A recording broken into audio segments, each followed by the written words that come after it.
Class 11 physics के second part में पहला लेसन है प्रत्यास्थता, जिसे इंग्लिश में इलास्टिसिटी कहते हैं। छात्रों, प्रत्यास्थता क्या होती है, इसे आइए एक एग्जाम्पल के द्वारा मैं आपको बताता हूं। लेकिन उससे पहले मैं आपको बता दूं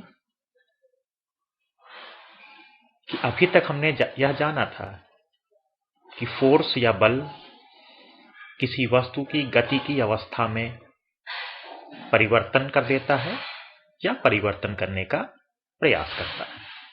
कुछ आपने बल की डेफिनेशन भी इसी प्रकार से पढ़ी होगी। लेकिन एक बल जिसके बारे में मैं बताने जा रहा हूं आपको, वह वस्तु की गतिकी अवस्था में तो कोई परिवर्तन नहीं करता है, किंतु उसकी आकृति अथवा आकार में परिवर्तन कर देता है। तो ऐसा बल जो किसी वस्तु की आकृति या आकार को परिवर्तित कर देता है, उसे हम कहते हैं विरूपक बल या डिफॉर्मिंग फोर्स।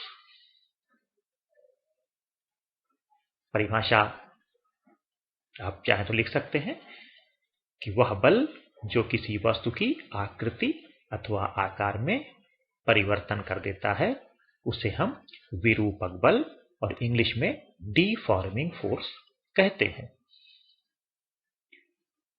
अब कुछ वस्तुएं विरूपक बल के प्रभाव से अपनी पूर्व आकृति और आकार को खो देती हैं, तो उन्हें हम कहते हैं वस्तु विरूपित हो गई। चलिए इसे एक एग्जाम्पल के द्वारा मैं आपको समझाता हूं।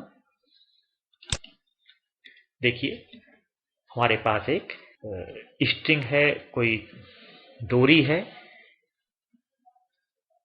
और इसके दोनों सिरों पर फोर्सेज लगाए जाने हैं और इन्हें हम विरूपक बल कहते हैं। चलिए लगा के दिखाते हैं आपको। देखिए, विरूपक बल को लगाकर हम चाहते हैं कि इस डोरी की लंबाई को खींच दिया जाए, बढ़ा दिया जाए। देखिए, डोरी की लंबाई बढ़ चुकी है। तो विरूपक बल ने क्या किया कि इस जो डोरी थी, इसकी लंबाई को बढ़ा दिया, अर्थात इसकी आकृति में तो नहीं लेकिन आकार में परिवर्तन हो गया है। हां, अब यदि हम इस फोर्स को रिमूव कर दें, डिफॉर्मिंग फोर्स विरूपक बल को अगर हम हटा लें, तो देखिए क्या होता है। नीचे वाली आकृति में आपको यह दिखाई देगा। ये देखिए, विरूपक बल जैसे ही हटा, वस्तु अपनी पूर्व अवस्था में वापस लौट आई।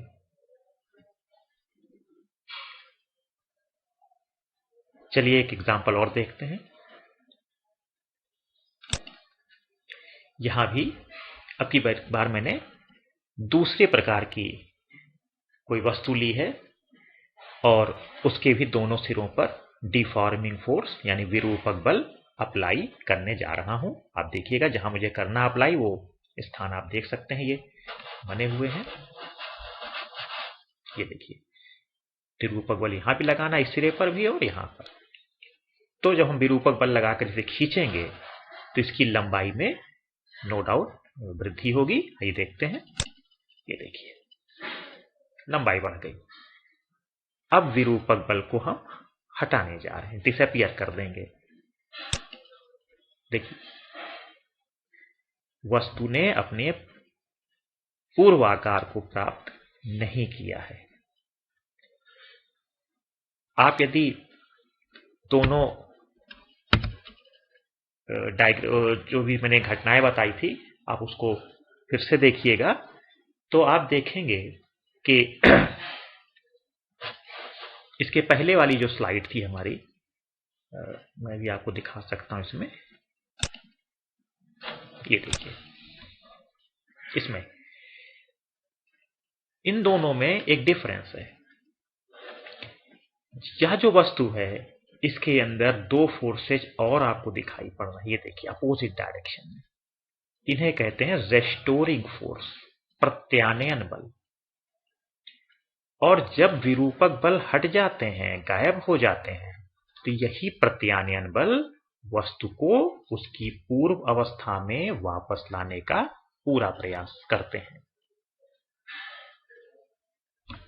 किंतु जब आप इस स्लाइड को देखते हैं या इस वस्तु को देखते हैं तो इसके भीतर तो कोई प्रत्यानयन बल लगा ही नहीं है। तो यदि प्रत्यानयन बल नहीं होगा तो आप देखेंगे विरूपक बल हटा लेने के बाद भी, देखिए विरूपक बल यहां नहीं लगा हुआ है, लेकिन वस्तु उसी लंबाई की है जो पहले विरूपक बल ने उसको खींच करके दी थी। तो अब आप समझ गए होंगे कि वस्तुएं दो प्रकार की हैं, वस्तुएं दो प्रकार की होती हैं। पहली प्रकार की वस्तुएं विरूपक बल के प्रभाव से अपने आकृति अथवा आकार को खो देती हैं, किंतु अपनी वास्तविक आकृति और आकार को खो देती हैं, किंतु विरूपक बल के हटा लेने पर अपने ओरिजिनल आकृति अथवा आकार को दोबारा से प्राप्त कर लेती हैं। किंतु दूसरे प्रकार की कुछ वस्तुएं ऐसी होती हैं जो विरूपक बल के प्रभाव से अपनी आकृति अथवा आकार को खो देती हैं, किंतु विरूपक बल हटा लेने से अपनी पूर्व आकृति अथवा आकार को पुनः प्राप्त नहीं कर पाती है। तो अब यहां से मैं आपको प्रत्यास्थता की डेफिनेशन लिखाने जा रहा हूं। तो आइए कुछ बातें पहले आप नोट कर लीजिए। हेडिंग लिखिएगा डिफॉर्मिंग फोर्स, यानी हिंदी में इसको कहते हैं विरूपक बल। लेसन का नाम तो आप जानते ही है, प्रत्यास्थता। परिभाषा लिखिएगा। इंग्लिश मीडियम के छात्र डेफिनेशन को इंग्लिश में लिखेंगे, मैं हिंदी में बोलूंगा। विरूपक बल वह बल है जो किसी वस्तु की आकृति अथवा आकार में परिवर्तन कर देता है। जैसे जब किसी स्प्रिंग को उसके दोनों सिरों पर बल लगाकर खींचा जाता है तो स्प्रिंग की लंबाई में वृद्धि हो जाती है। तो ऐसा बल जो किसी स्प्रिंग की लंबाई में वृद्धि कर देता है, इसे हम विरूपक बल कहते हैं। जब विरूपक बल को हटा लिया जाता है तो स्प्रिंग अपनी वास्तविक या पूर्व अवस्था को प्राप्त कर लेती है।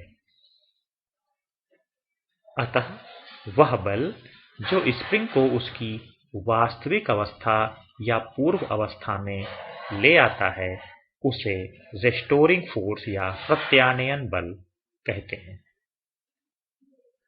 प्रत्यानयन बल कहते हैं। अब मैं आपको इलास्टिसिटी यानी प्रत्यास्थता की परिभाषा लिखाने जा रहा हूं। लिखिएगा प्लीज। प्रत्यास्थता किसी वस्तु का वह गुण है जिसके द्वारा वस्तु विरूपक बल के कारण होने वाले आकृति अथवा आकार में परिवर्तन का विरोध करती है तथा विरूपक बल हटा लेने से अपनी पूर्व आकृति अथवा आकार को पुनः प्राप्त कर लेती है। तो छात्रों, आपने परिभाषा समझ ली होगी और आपने यह भी देख लिया होगा कि जो दो वस्तुएं जिसका मैंने अभी आपको एग्जाम्पल दिया था, तो इस वस्तु के भीतर प्रत्यास्थता का गुण है, क्योंकि विरूपक बल को देखिएगा, यहां पर फिर से मैं दिखाऊं आपको कि विरूपक बल को जब हमने लगाया था तो वस्तु का आकार देखिए बढ़ गया था, और जब विरूपक बल रिमूव कर लिया गया तो वस्तु ने अपनी ओरिजिनल स्टेट को प्राप्त कर लिया। तो इस वस्तु के अंदर प्रत्यास्थता का गुण है। लेकिन जब हम इस केस में आते हैं तो यहां पर आप देखेंगे कि विरूपक बल के कारण वस्तु लंबी तो हो गई, लेकिन जब हमने विरूपक बल हटा लिया तो देखिए उसने अपनी पूर्व आकार को प्राप्त नहीं किया। तो ऐसी वस्तुएं कहलाती हैं नॉन इलास्टिक या अप्रत्यास्थ वस्तुएं। आज यहां तक कर रहा हूं, इसके बाद आपको इसके बारे में अब डिटेल में पढ़ाऊंगा। ये केवल एक एग्जाम्पल देना था मुझे खासतौर पर प्रत्यास्थता के बारे में, ताकि एक आपके मन में तस्वीर बन जाए कि प्रत्यास्थता होती क्या है। अब इसके बारे में डिटेल्स में आपको नेक्स्ट लेक्चर